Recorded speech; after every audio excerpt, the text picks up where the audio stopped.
20.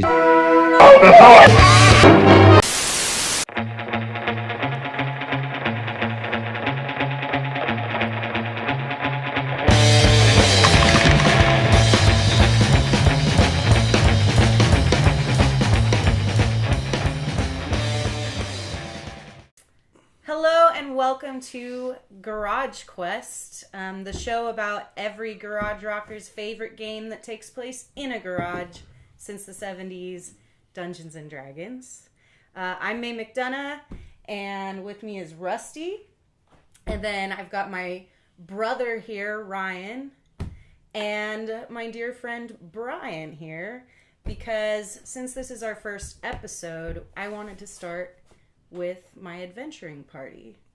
So these are the guys I play with regularly. A team and B team. Two different That's right. teams. Yeah. Present. And you may be asking yourself, why is a Garage Rock channel talking about Dungeons and Dragons? And it's a simple answer. Why not? Sure. Let's keep it even simpler. Okay. That's good.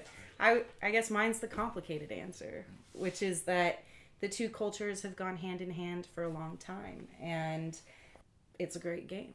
So today, our episode is going to be for players and for people who have never played but maybe are curious about it, interested in it. And the topic is, what the hell is D&D?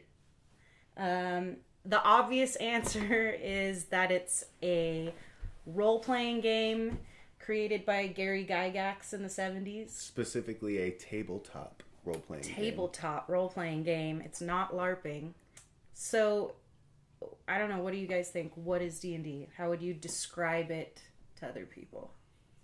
Well, I think the way... I know I've thought about this because I scoffed at D&D when I was in high school. I remember I walked into the D&D club and saw the books kind of half as a joke, and then someone handed me a piece of paper, or I took a piece of paper off a sack, and someone said, "No, you're not a something something, you're a something something." Took that piece of paper away, handed me a piece of paper that I could swear was identical, and there's so many rules, and I walked out and said, this is the wrong kind of nerddom for me, you know? It's I'm a nerd, but this sounds like a math nerd thing, not a band nerd thing. It does look, from an observer's perspective, as just a way for people who really love paperwork to have an excuse to play with it all day. Yeah. And I'm the opposite of that. I mean, you guys know I've gone all digital with my character sheets and stuff because I totally Nutty Professor it, where I just if I have paper, I'm just tossing it everywhere and I can't. It's all on the ground and stuff pretty quickly. Yeah. But what I think I would, if I could go back in time and tell myself to give it a chance, what I would explain is that, when you're a little kid and you're playing, cops and robbers or something, there would always be a kid would jump out at me and go bang, and what I would do is I'd go ugh, and I'd fall down dead. Yeah. And then but if I jumped out at another kid and went bang, they'd go, "You missed me," and I'd be like, "I'm a foot away from you. I didn't miss you." And they'd be, "Yeah, you did. You missed me." And then the game seemed dumb. Dick kids. Yeah, and so all this is basically, it's like playing cops and robbers, but when you jump out and go bang, you also roll a dice, and the dice tells you whether or not you missed. So that kid doesn't get to go, "No, you didn't." Yeah, that's actually a really good analogy. It's basically just a system of mechanics that makes group pretend a little bit more, maybe not realistic, but maybe simulates chance and advantage and disadvantage type situations. It puts you all on the same page by taking some things out of your control while your actions are still in your control. Yeah. Mm-hmm. And giving everybody else a framework of what are we all doing together? When you say that you're going to use a magic item, it's not just it's a teleporter that I just made up right now and now we're just gone. It's no, it's that thing from the book, that you can read about it and there's some lore that we can all kind of agree upon that exactly. is a thing. Yeah. Yeah. consensus imagination, which is like the most anarchistic thing I've ever heard.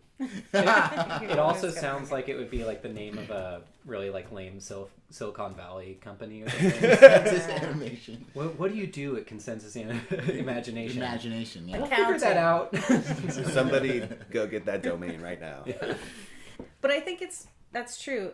What the purpose and how the game works is just we are all here to go on an adventure together without leaving the table side. But there has to be agreed upon rules and ways things work, because in real life there would be. Yeah.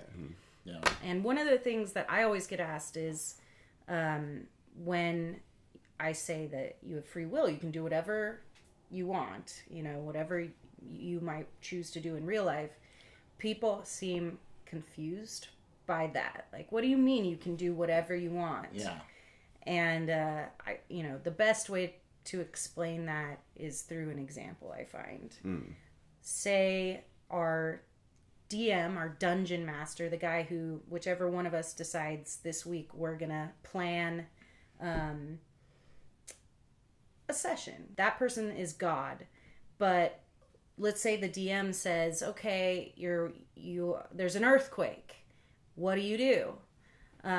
Well, 3 of you might say, let's start trying to put things back together. Let's go run around town and ask if people are okay. And one person might say, let's get the fuck out of here. yeah. And at that point, you guys kind of need to come to a consensus. Do you want to get the fuck out of here, or do you want to stick around? And hopefully, if you're team players, you will come to a consensus. Or you can split off in 2, maybe. But the shitty thing that you can't do in free will, or you shouldn't do, is just say, I'm going to sit here and contemplate life. Because it doesn't move the game forward in any way, right? Yeah. So No, I'm sure there is like a niche demographic of role players where rather than playing in like an epic hero type adventure setting, they choose to do very mundane, like I want to live the life of a philosopher who has to work at the DMV. Yeah. But it just would make for a very different session, right? Oh yeah. So there is free will, and you can choose to do those things. And interestingly, you just can probably don't want even to. use the core mechanics of D&D to make a setting that is in a mundane world with no magic and no fantastic. And that's one of the reasons why D&D as a role-playing game like is kind of the archetypical one, the one that everyone thinks of when we think of RPGs. And that's because the system is very, very well crafted. This is the 5th time they've done it even, and this one's the best yet, and I think that a lot of people agree. It's just a really good framework for refereeing the cold cops and robbers analogy. Yeah, for me, if I had to say, like, to somebody who hasn't played D&D before, like, why to play, because if you're like a game night type of person, or if you like playing games as a social event, it's kind of like, for me, if you're playing cards or something that's really mindless, you have a different conversation. It's not about the game. You're like talking about other things. Or if it's like a fun game not to say that cards aren't fun, but a game that requires more attention and involvement, then you don't really get to be social. You just play the game. And one of the things that I like about D&D is that, it's a very collaborative storytelling thing. And it's like you just get to sit around and have a conversation. It doesn't have to be about politics or about everybody's health or job or anything, but you can still have fun and all be on the same page about stuff. Yeah, that's true. Yeah. So I guess that's like pro and con though, because like all those other out of the box games, you get the rule sheet and then you just like you play the game and it happens. Yeah, I never really thought about that, but in a lot of ways, it's kind of like almost better than like an addictive TV show, because you're actually there experiencing it with people, like, and so you're internalizing everything a lot differently, so yeah, it's that's like interesting. you're the audience and you're also the performers, right? So, and then I think that's like we were talking about, like, don't do the dick moves, and I that's partially why, is because it's so social that like the DM, like you said, is God for that encounter, for that adventure, and that person has to do like research and prep, or you just already know the rules if you don't have to do research, but you have to do some sort of prep because you're essentially the narrator for the group. You're going down this thing, and you're so it's like that person is still part of the collaborative experience, but they have just a slightly different role. So for somebody to have done that prep work, and then you're like, I don't want to go save the princess. I want to go to the cafe because there's a coffee that I like, and I want to catch up on today's newspaper. Yeah. And then you're like, DM, what does the newspaper say? Let me roll for that. It's like everybody's like, oh, now come you're on. just preoccupying the DM's time for no reason. Yeah. And that's you were gonna say something. Oh, just to go back a little bit, I do think that is a really good point, that it's like one of the most interactive things you can do with your friends. Like everything else you do with, how many people have gone and hung out with your friends, and you're trying to think of what to talk about, but you just saw each other yesterday and nothing's happened. You went to work, and or you watch a show together, but you're all being quiet during the show because to know what happened, you have to watch the show. Quiet.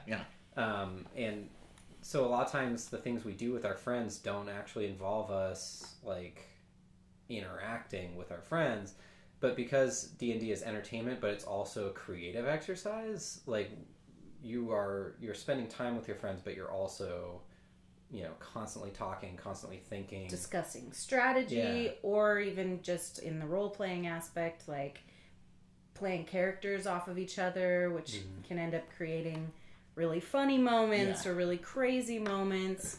And then there are other scenarios where you get stuck in sort of battle encounters, or you have an invitation from someone who needs you to go save their princess, and you're talking about how you're going to go about it. There is no here are your strategy options.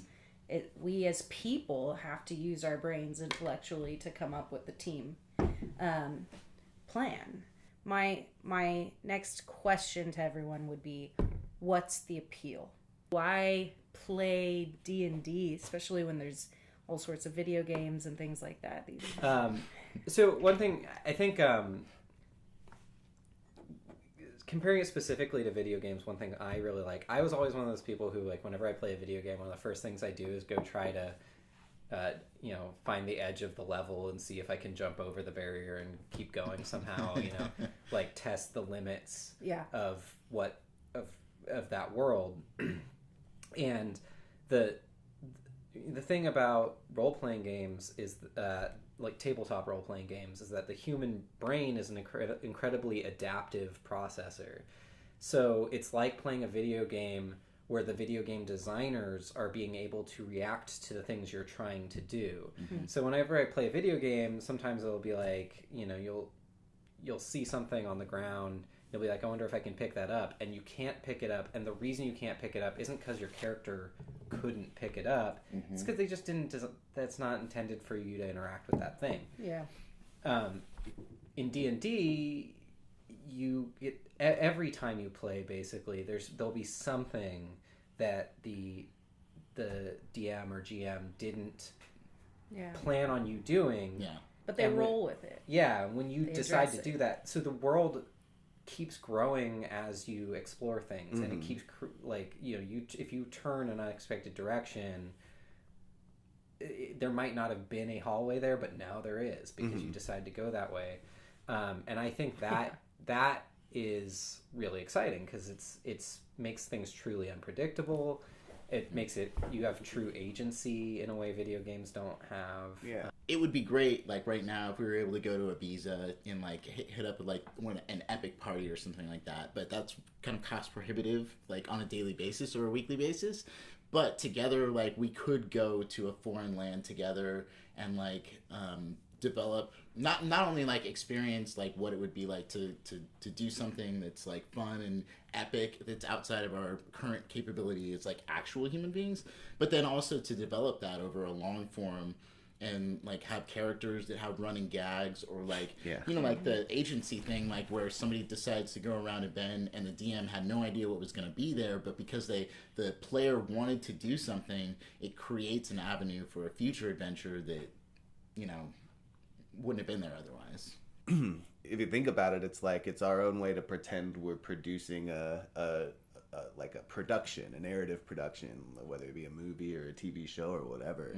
We're just constantly building on the mythology of these made up characters and their adventures through epic fantasy. You know, our game is set in the traditional fantasy realm of D&D, but you could do it modern day secret agent style, superhero style, or you could do it magic in the new world or steampunk or futuristic. You can do anything you want, you know? And as long as you approach it like that, where the objective is just to like create a really epic story with your friends, like you're gonna have a good time no matter what, you know? You know, it's like that. Those are good memories, like as much as going to a club in Ibiza to me. Or like when Enid jumped out of a window and almost died, like on the very first adventure of her career. So in the game of D&D, if you don't know, when you die, you actually get 3 chances before you actually die. Like I was reduced to 0 hit points multiple times, twice in that adventure, and we were very low level characters. First level. First level. It was the very Start first at first encounter. level. I fell out a window. So I think jumped down a window. I lowered myself on a rope and slipped. I rolled really lowly or something, and the rope dropped, or I slipped or something. I remember it different, but I thought, I'm gonna try this again.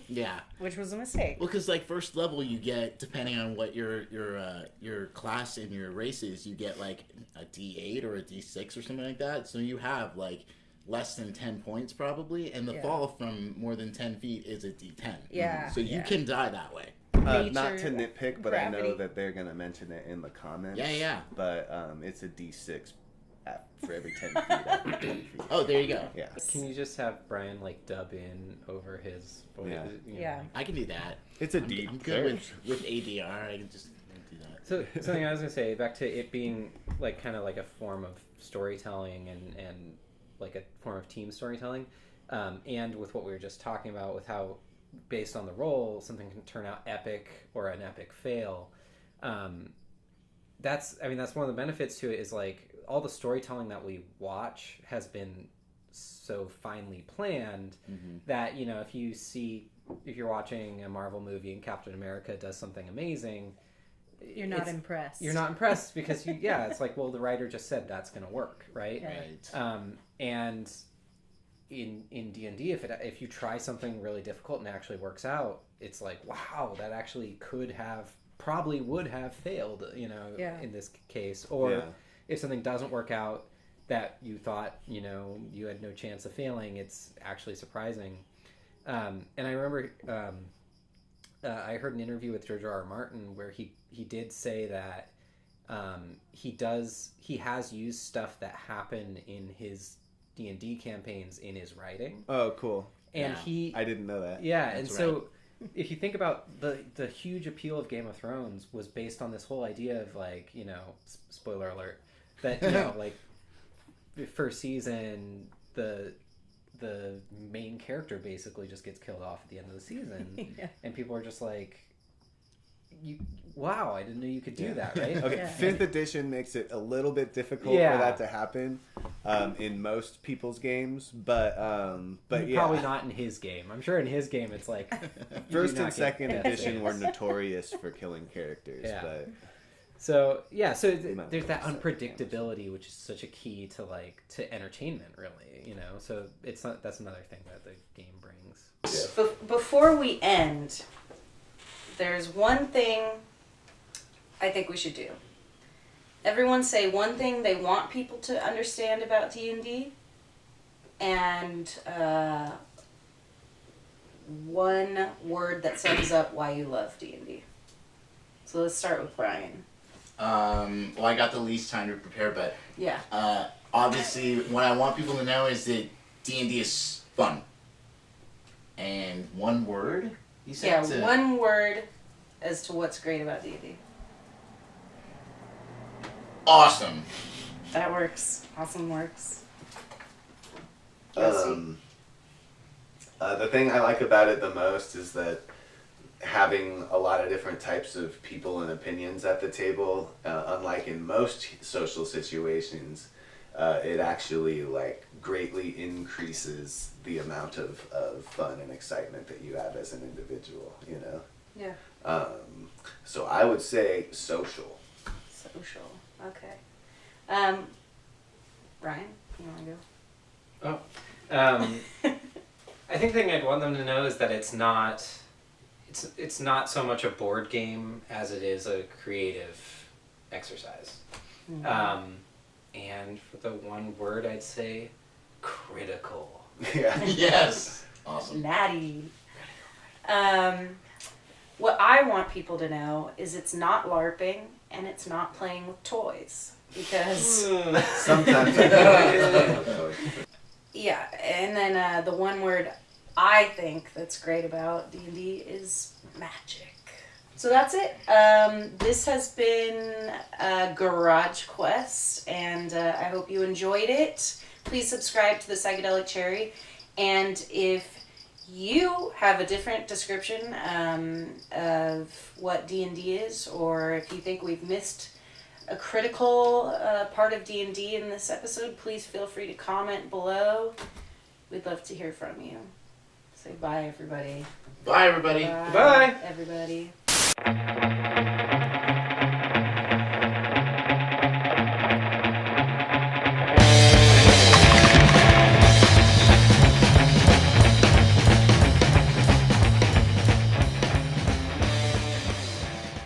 Product placement? It's one of those generic brands. Oh, shit.